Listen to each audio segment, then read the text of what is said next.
most importantly in the world, it's like you are in control of so little. You are in control of, like, if you get really quiet and go, who am I? The Mercedes-Benz Interview Lounge. It was about 5 years ago. Cole Redding came into our show. He had a song about his dad. Remember this? It was a saddie, yeah. It was a sad song. It was about definitely a sad song. Saddie about daddy. Yeah, sad. Wow, that's good. It See, was. if I only I had that at the time, that would have been maybe hooky. Well, I feel like I'm making fun of a very sad scenario. No, you know what? I've done a lot of healing. We're okay. We can make jokes. Okay, so it was a sad song about your dad. Yeah. And we said, we got to get Cole Redding in here to talk about this. Okay. It was great. Interview. I remember it was a great interview. It was actually very fun. It was a fun interview about a sad song, sure. And then we're looking at your TikTok, and there's another song we're listening to about a breakup. Oh, yeah. It won't be me. Another sad painful song. one. Yeah, I write come watch from me like cry. I write from a deep place. You know what I mean? I think that if I'm in a great mood normally, like I want to go out to dinner or like to the beach or be with friends or something, I think writing's such a catharsis, and always has been like, I'm bleeding, Band-Aid, heal. I'm Okay, bleeding, all right. Band-Aid, heal. So now Cole has Gay Americana. Yeah. That's what I'm excited about. I love this record so much. I can't tell you. Okay, we're going to play it in a second. Thank so you. just everyone calm down. Let's talk about the journey. Chill out. Now, okay, what's great about your story, Cole, and if people are just getting to know you, they need to hear about your journey because that makes the song even more important. On this pathway from you then as a guy growing up, I guess, closeted at some point in your life, right? And then now you've you kicked the door down. Kaboom. Look, Gay Cole is here. Hey, look, I mean, he's always been here. He was just fairly quiet in the first part of his life. Yeah. Gay Cole was hidden in the back. Yeah. But now you have a totally different look, a different vibe, and you're a lot different as far as your self-awareness from last time you were here. Yeah. You were kind of shy back then. Yeah, I've lived a lot. But now you're just like, no, I've got myself to take care of, and this song is a part of that. Talk about the journey between the first time you came on our show as an artist versus now. How did you find your lane? I think this is important for anyone and everyone, even if they're not an artist. They could be in any industry. How do you find your lane? You found it on your journey. Yeah, I feel like also life is so chaotic now and moves so quickly. It's like we're all sort of shedding skin so consistently. And I think between then and now, I was just in a place where I was trying my best to find I just gotten sober. That was an integral part. I think my sobriety and my insecurity about my sexuality kind of went hand in hand. So I was like, I have to get sober in order to come out. And in order to come out, I've definitely got to get sober. And I don't know. I think coming out when you're drunk is so much easier. No, it would have been easier, but it was a deeply healing time. And I think I tried to do everything I could to sort of like balance out that sloppy kid who disappointed a lot of people. And I just built this thing in 2019 that was very sort of buttoned up and very serious. And I loved what I was doing at the time. I came on here, got sick. I got diagnosed with like type 1, sat in a hospital bed, type 1 diabetes, sat in a hospital bed for a month. Oh, wow. He was in a coma. Yeah, Whoa, but then, wow. but looked at the ceiling and I was like, you know what? You get opportunities to every day to become someone new, to do something new with your life. And I took it upon myself. 2019, I sort of like ran around the world, just like I was like a blank piece of paper, and I was like, I need to be written again. And I moved to LA a couple years ago. Was in sessions a bunch, just like finding a new, freer version of myself. And I think most importantly, probably about a year ago, I'm working with one consistent producer, Steven Santa Teresa. And we just I give him a lot of credit because I got really quiet and we were like, the world is really noisy. There's a lot of music. What is the point? Like, I don't want to just make noise. I have a lot of life experiences that I want to wrap into the music. And we found this phrase, gay Americana, which to me explains so much of my life. What do you mean? And meaning that I think that I look at my life, and a lot of times when you see like great LGBTQ representation and like classic, which is what I love, like classic American pop culture, those things aren't always together. It's like there's like sick dance artists that are gay and things that are like a little edgier, and I'm like very like heartland, palatable Americana.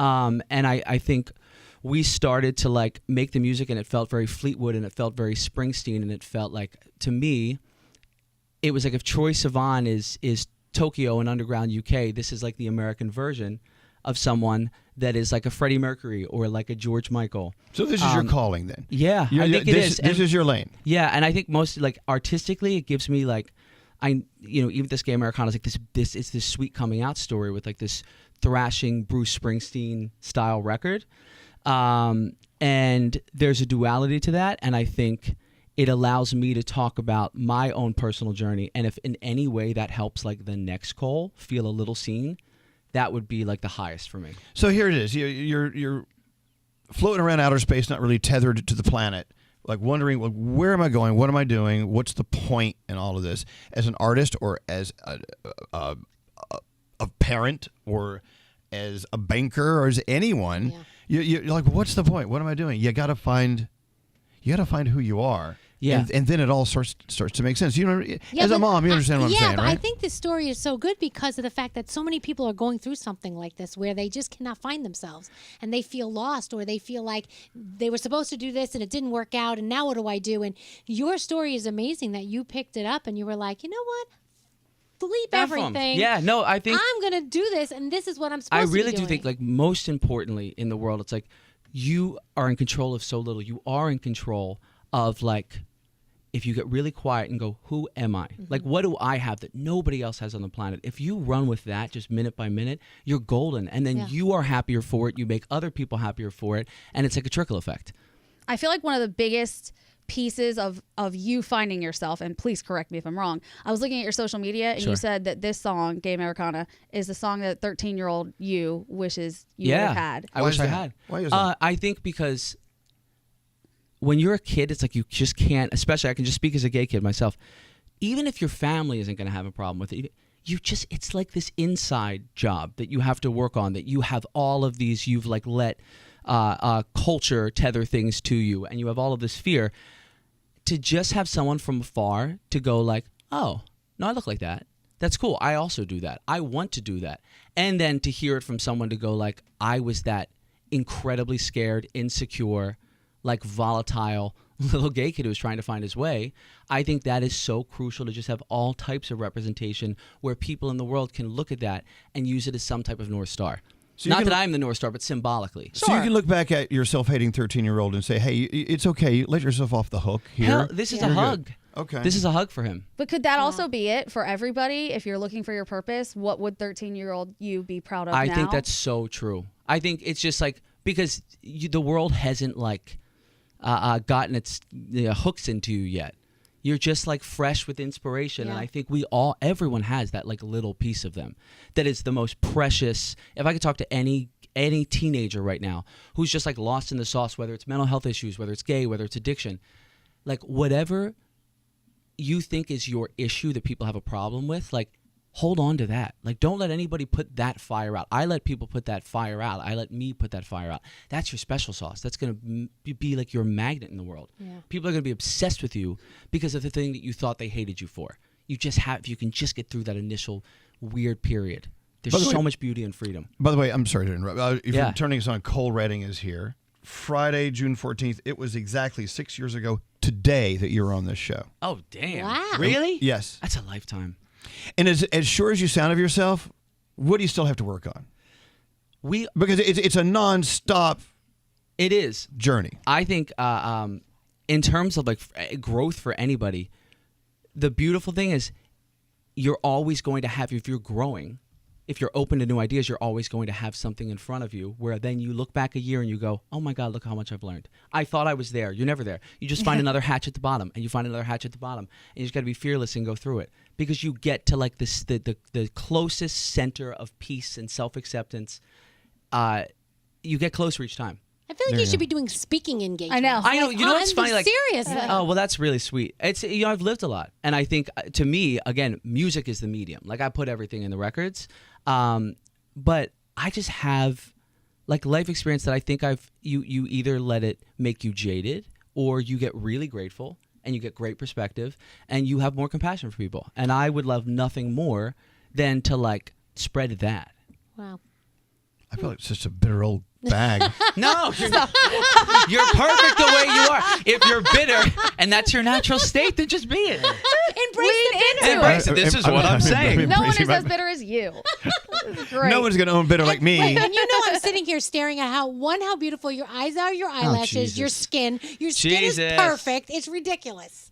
Look at you. I need like some tips or something before you leave. I'm telling you, the tip is I buzz my head, I stop looking in the mirror, and I'm just not that interested in how I look. I know it sounds really foolish. If I have like a breakout, I have at the moment, that upsets me. But like I'm fine. We're all good. You're so beautiful. You got like glowy, dewy skin. Your hair matches your skin perfect. Don't even worry about it. Don't freaking worry about it, Danielle. So here we are in the middle of Pride Month. Yeah. And gosh, living in New York City all the years I've lived here, I've watched our community evolve. I mean, it has evolved many times, actually. It's circled the universe many times in different ways. We just lost a really close friend of ours, Uncle Johnny, who was with our show for years. Yeah, I'm so sorry. Well, Uncle Johnny, he was arrested in the Stonewall days. I mean, he's been around fighting the fight since then. He's seen all these parades. The old parades, they would arrest them and put them in jail because they were gay, right? Look at where we are now. I know. And so to be able to celebrate with a song like, of course, Gay Americana, that's cool. So here's Cole's, his evil plan is, he wants to be like Mariah Carey. Oh. Every gay pride month, they're going to thaw him out. Oh, this is your time to shine. And bring him back and play Gay Americana. I mean this because like Born This Way by Gaga. Right. Anthem. Iconic. I mean, just lives forever and ever. Right, and basically, it's this big, like, universal song that everyone loves. But it's like, this is for you guys, though. Like, just so you know, this is your song. And, like, the community knows that. I want this every year to come around and be something to be celebrated. The record sounds like a celebration. And it starts in this really fragile, beautiful, gentle space and explodes in, like, I'm here. This is my authentic self. F 'em. Okay. F 'em. I heard a quote the other day, and it made me so sad, but it was also beautiful, and I never thought of it this way, which is a closet is really just an upright casket. Don't let yourself stay in there. Come on out. That's morose. Right? Yeah. But it's true, is it not? Like, staying in the closet, you're Look at dying. him pulling out morose. It's an upright casket. Where's your thesaurus? She's wearing all black today. She's Yes, she's in her dark. Yeah, you're in your funeral wear. But that's a very interesting way of putting it. Say it again, Gandhi. For the people in the back row. A closet is basically an upright casket, so come on out. Don't keep yourself in there. And that's from Gandhi's lips. No, that was from a documentary I watched, okay. but I would like it to be mine. You've heard of him. But it was from Outstanding. Well, she's related to him. Not actually. Yes, actually. Oh, my God. Great-great-granddaughter. Now I really want to shake your hand. Oh, my let's God. do it. Really? That's Yeah. incredible. I'm related. Well, I love my mom. I'm related to my mom. Hey, I bet your mom's awesome. The best of me is my mother. How's your mom feeling about how you are incredible. finding your way? My mom is incredible. My mom basically, I think, and I probably carry a lot of that with me. It's like, if you feel purposeful and aligned with your own life, nothing else matters. Love it's your all mom. good. Your It's mom said that to free-flowing. you? Yeah, from a young. You got a cool it's mom. free flowing from there. You just have to Oh, I honor love your yourself mom. first. Yeah, she's Leslie Peters. You are a gift. I hope my kids talk about me like this. probably And do. I'm Sure a they gift. do. They probably do. They think you're fucked the fuck up. I know my mom's definitely fucked up, but she has found the most beautiful version of it. Danielle has perfect kids because she's a great mom. They're not perfect, and I am not perfect. But All right. I'll take it. Cole Redding is here. We got to play it. Gay Americana, released just in time for Pride Month. You bet. And we're calling it the gayest song of the summer. All right. I think it is the case. Trust me, once you hear that chorus, it's like 65 times. It's so hooky. I will say, I have never been more proud or represented in 3 minutes of my life. This song is sonically and lyrically everything that I've ever loved about music. It sounds pop. awesome. Thanks. I But appreciate it could be tied for the gayest song of the summer. What's that? Because we're still playing the Cher Christmas song. Yes, we are. Oh my God! Well, no, we should really put that on the table. Do you guys like DJ Play a Christmas song? Yeah, It's his We favorite play song it. of all I played time, it. I think. I played it in Elvis? June. I play it every week. Shout out to my closest friend Samantha Gongo. We don't understand how this record has not swept the world. This is like one of the best pop songs I've ever heard in Preaching my life. to the choir, Redding. I still play it. I play it once a week. It's It's summer when and I I'm think playing about it. You should never stop playing that. It's like playing chestnuts roasting on an open fire in June. Handshake right now. Every time you play play a Christmas song, then play Gay Americana. There you go. All right, should we play Gay Americana or should we it. play Cher? Yeah, play You Cher. really sold me on Cher there. Cole. Also, and I want to get everyone's sizes for this. I ran like this cool retro gay Americana. It's gayamericanamerch.com. And this is for you. Is this it? Yeah, and there's more coming in the mail. That's a dope shirt. Thank you so much. It's a ringer. It's I know. way too slim for wait. Big Daddy. Okay, well, you can put that one in a frame, and there's more coming in the mail. Actually, literally. in like 2 I love days. this logo. It's really Thank great. you so much. Yeah, I wanted to me. I was like, I'm obsessed with like classic American pop culture. I just love things that have like lived. I love history. So, I wanted to like when I did Gay Americana, I was like, I want it to be like in 20 years when you're in a vintage store, like.